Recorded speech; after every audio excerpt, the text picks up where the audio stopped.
মেহেরপুর খালের অন্য পাড়ে দুই দলে হলো ভীষণ দাঙ্গা হাঙ্গামা। বন্দুক, বর্ষা, তরোয়াল চলল, লাঠিয়ালদের মধ্যে চলল ভীষণ লাঠালাঠি। মথুরানাথ বাবু তার দলের সর্দার লাঠিয়ালদের বলে দিলেন, দেখো ভীম সর্দার, কেরি সাহেবের মাথা চাই, ও বড় বার বেড়েছে।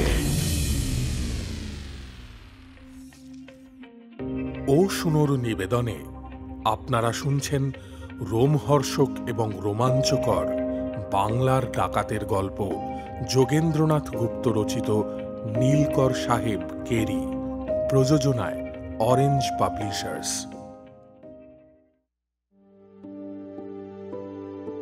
আমরা অনেক দিন আগের কথা বলছি, প্রায় 150 বছর আগের। সেই সময় নদিয়া জেলার কুমারখালী ছিল একটা প্রসিদ্ধ পল্লী। সেখানে বহু ভদ্রলোকের বাস ছিল। আমরা আজকাল গোয়াড়ি, কুষ্টিয়া, রানাঘাট প্রভৃতিকে নদিয়া জেলার প্রধান প্রধান স্থান বলে পরিচয় দিয়ে থাকি, কিন্তু এমন একদিন ছিল যখন এই সব জায়গার নাম ছিল লোকের অজানা। তখনকার দিনে রানাঘাট রানা নামে এক কুখ্যাত ডাকাতের নামে পরিচিত ছিল। রানা ডাকাতের ঘাঁটি ছিল বলে রানাঘাট ছিল খ্যাত। রানা ডাকাতের এই ঘাঁটি বা আড্ডা থেকে রোজ হতো ডাকাতি। এমন একদিন ছিল, আমরা নিজেরাও অনেক সময় শুনেছি, কৃষ্ণনগরের উত্তর দিকে খড়িয়া নদীর পাড়ে ছিল গোয়াড়ি, এক বিশাল অরণ্যপূর্ণ স্থান।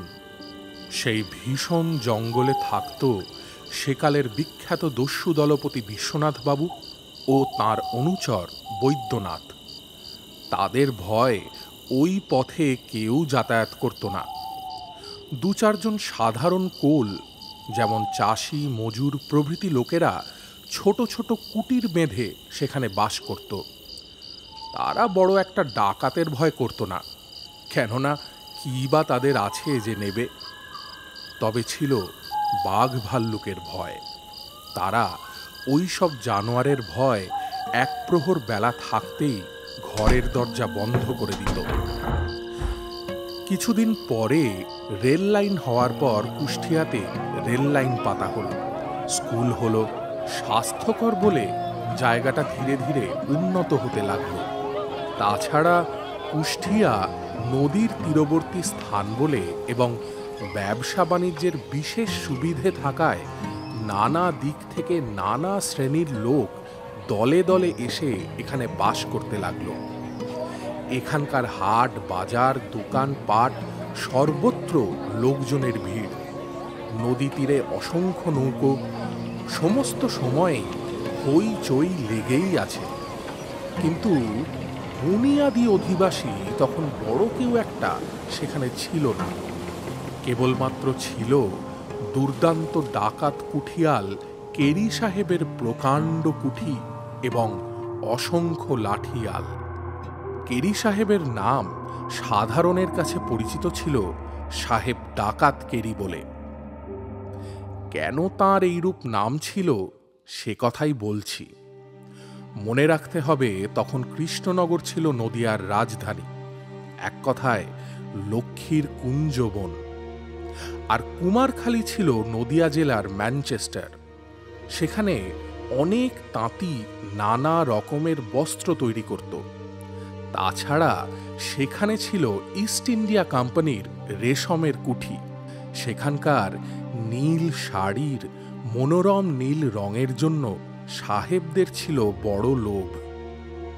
এই সময় আমাদের দেশে নীলের চাষ প্রচলিত ছিল। মেঘের মতো সন্নিবদ্ধ নীলবন শত শত বিঘা জমির ওপর হাওয়ার ভরে দুলত। গরিব চাষিরা দাদন নিয়ে নীল বুনত। কেরি সাহেব ছিলেন কুঠিয়াল।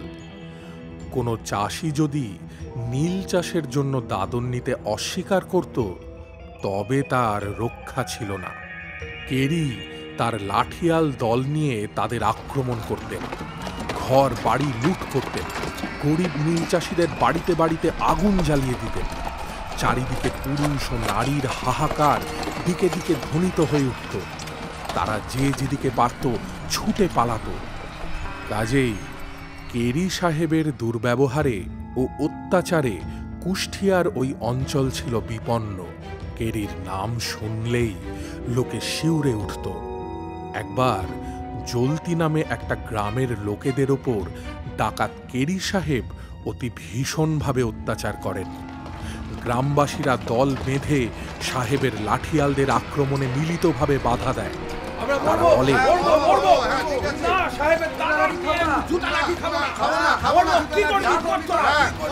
তারা সকলে দা, কুড়ু, লাঠি, বর্ষা নিয়ে বাধা দিল কেরি সাহেবের লাঠিয়ালদের। লাঠিয়ালরা পারল না উৎপীড়িত সেই সব নীল চাষী প্রজাদের কুঠিতে ধরে নিয়ে যেতে। কেরি সাহেব প্রজাদের এত বড় স্পর্ধা সইবেন কেন? তার লাঠিয়াল সর্দারের নাম ছিল জয়রাম। জাতিতে সে ছিল ডোম, ব্যবহারও ছিল অত্যন্ত নিষ্ঠুর। তার হাতে কোনো চাষি ধরা পড়লে কেরির সেই পাষণ্ড অনুচর তার গায়ের চামড়া টেনে তুলতে মাত্র বাকি রাখত। সে ছিল সাহেবের একান্ত অনুগত। এমন কোনো অন্যায় কাজ ছিল না যা সে সাহেবের আদেশে করতে পারত না বা করত না।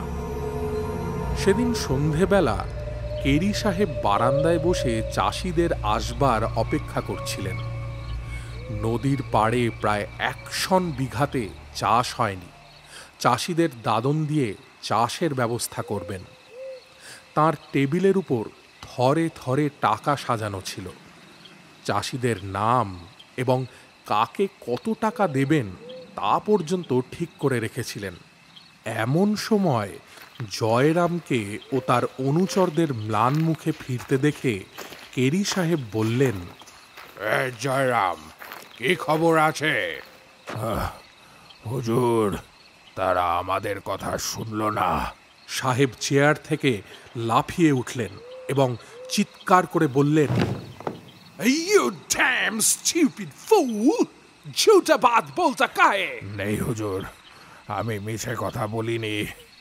এই দেখুন পিঠে মারের দাগ। সাহেব তীক্ষ্ণ দৃষ্টিতে দেখতে দেখতে হেসে বললেন, सब साला झूठा আছে। तुम अपना से ऐसा किया। ओके, बी रेडी, चल हमारा साथ, हम देख लेंगे ऐसा बेअदबी किया। ऐसा घोड़ा लेके आओ। एक कैसा यू मैन, जल्दी कर। जयराम, चलो सब लाठियां लेके हमारा साथ। কেরি প্যান্টের 2 পকেটে দুটো পিস্তল নিয়ে দ্রুত বেগে চললেন প্রজাদের দমন করবার জন্যে। ঘোড়া দ্রুত বেগে টকবক করে ছুটে চলল সেই নিরীহ চাষিদের পল্লীর দিকে। সাহেব এসে দেখলেন পল্লীখানা একেবারে নীরব, নিস্তব্ধ। জনপ্রাণী কেউ কোথাও নেই। অস্ফুট কল্লোলে শুধু গড়াই নদী বয়ে চলেছে। সাহেব নৌকোর ঘাটে গিয়ে দেখলেন একখানা নৌকোও নেই। ক্রুদ্ধ মহিষের মতো তর্জন গর্জন করে জয়রামের পিঠে 2 ঘা বেত মেরে সাহেব বললেন, জয়রাম, তুই লায়ার আছিস, জলদি চল কুচি মে। এই বলে সাহেব শূন্যে 2-4টে গুলি ছুঁড়ে মনের দুঃখে ক্রুদ্ধ মনে হতাশ হৃদয়ে কুষ্টিয়া কুঠির দিকে চললেন। পরদিন সাহেব সংবাদ পেলেন চাষিরা দলে দলে নৌকায় করে, গাড়ি করে ও পায়ে হেঁটে মেহেরপুরের দিকে চলে গেছে। সাহেব শুনে চিন্তায় পড়লেন। কি করবেন এখন? তার একমাত্র চিন্তা মেহেরপুর। সেই সময় মেহেরপুরে ছিলেন এক মহাপরাক্রান্ত জমিদার। তার নাম ছিল বাবু মথুরানাথ মুখোপাধ্যায়।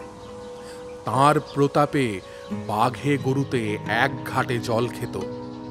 তাঁর লাঠির চোটে দুর্দান্ত নীলকর সাহেবরা মেহেরপুরের ত্রিসীমানায় ঘেঁষবার সাহস দেখাত না। সকলেই তাকে ভয় করত। মথুরানাথ একদিকে যেমন ছিলেন পরাক্রান্ত জমিদার, তেমনি অন্যদিকে ছিলেন প্রজাবৎসল মহানুভব জমিদার। পুজো পার্বণে দান ধ্যান এবং প্রজাদের মঙ্গলের জন্য তার স্নেহ ও মমতা, তাদের কল্যাণে ছিলেন তিনি মুক্তহস্ত। প্রজারা তার নাম দিয়েছিল রাজা বাবু।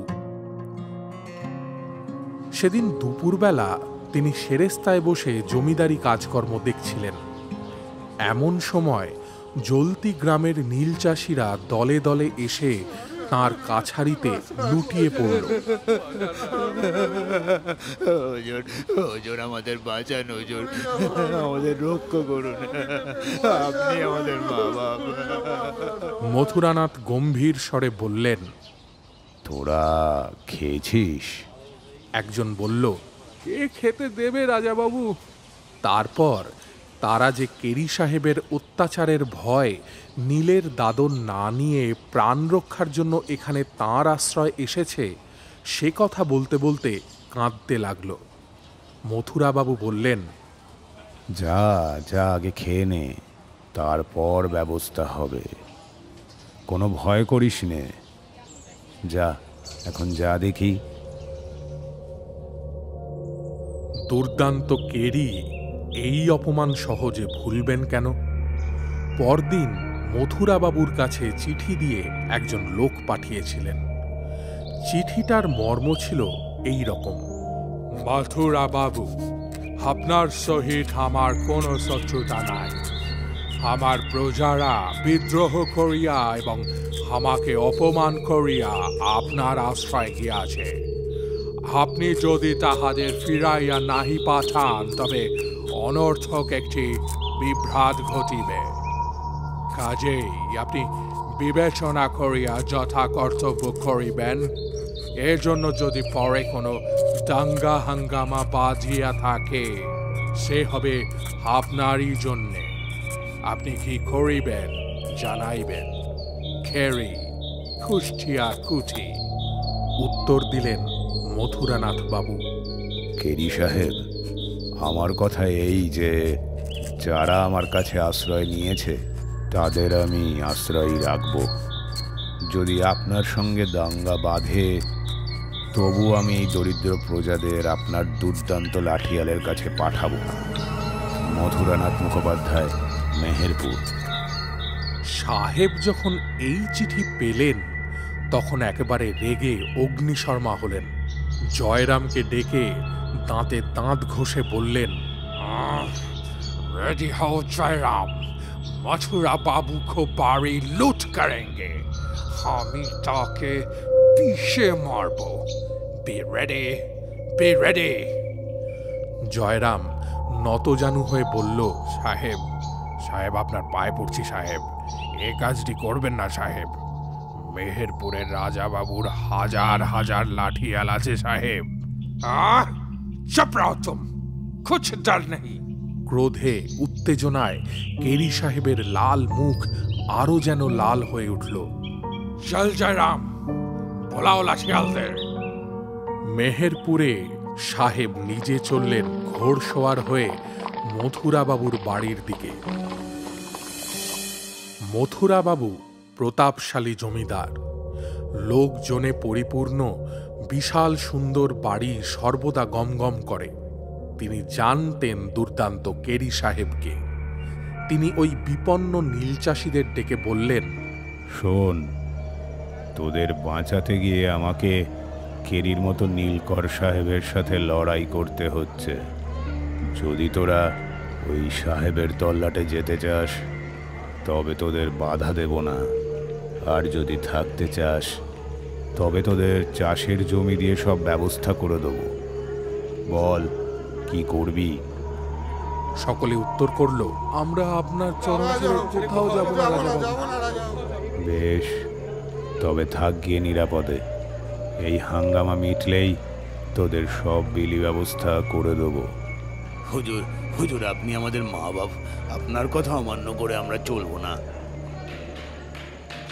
সত্যি সত্যি দাঙ্গা বাঁধল। কেরি সাহেব তার সমস্ত লাঠিয়াল লোকজন এবং চৌকিদার নিয়ে আসলেন। মথুরানাথ আগে থেকেই এই আশঙ্কা করেছিলেন। মেহেরপুর খালের অন্য পাড়ে দুই দলে হলো ভীষণ দাঙ্গা হাঙ্গামা। বন্দুক, বর্ষা, তরোয়াল চলল, লাঠিয়ালদের মধ্যে চলল ভীষণ লাঠালাঠি। মথুরানাথ বাবু তার দলের সর্দার লাঠিয়ালদের বলে দিলেন, দেখো ভীম সর্দার, কেরি সাহেবের মাথা চাই, ও বড় বার বেড়েছে। ভীম সর্দারের আকৃতি যেমন ছিল ভীমের মতো, প্রকৃতিও ছিল তেমনি ভয়ঙ্কর। ভীম সর্দার ভীমের মতো বিক্রমে গিয়ে ঘোড়ার লাগাম ধরে টেনে কেরি সাহেবকে লাঠির ঘায়ে মাটিতে ফেলে দিল। বেচারা কেরি সাহেব চাল কুমড়োর মতো গড়াগড়ি খেতে লাগলেন। যদি জয়রাম ও তার কয়েকজন সঙ্গী এসে সাহেবকে নিয়ে পালাতে না পারত, তবে সাহেবের জীবন সেখানেই শেষ হতো। তবু ভীম সর্দারের লাঠির ঘায়ে সাহেবের একটা হাত ও একটা পা একেবারে জখম হয়ে গিয়েছিল। এই ঘটনার কয়েক মাস পরে কেরি সাহেব শেষটায় কুষ্টিয়া ছেড়ে চলে যান। তার লাঠিয়াল দলও ছত্রভঙ্গ হয়ে পড়েছিল। কুষ্টিয়া শহরের এক প্রান্তে অনেক দিন পর্যন্ত কেরির কুঠির ধ্বংসাবশেষ দাঁড়িয়েছিল। মথুরাবাবুর দুর্দান্ত সাহস ও বীর বিক্রমের জন্য তাঁর জীবিতকালে নীলকর সাহেবরা মেহেরপুরের অঞ্চলের দিকে ঘেঁষতে সাহস করত না, আর তারা ঘেঁষেও নি। নীলকর সাহেবরা তাঁর নামে ভয় পেত এবং বলতো, ডেঞ্জারাস জমিদার মথুরাবাবু। সত্যি সত্যি মথুরানাথ বাবু ছিলেন মহৎ ও সাহসী এবং মহাপরাক্রান্ত জমিদার।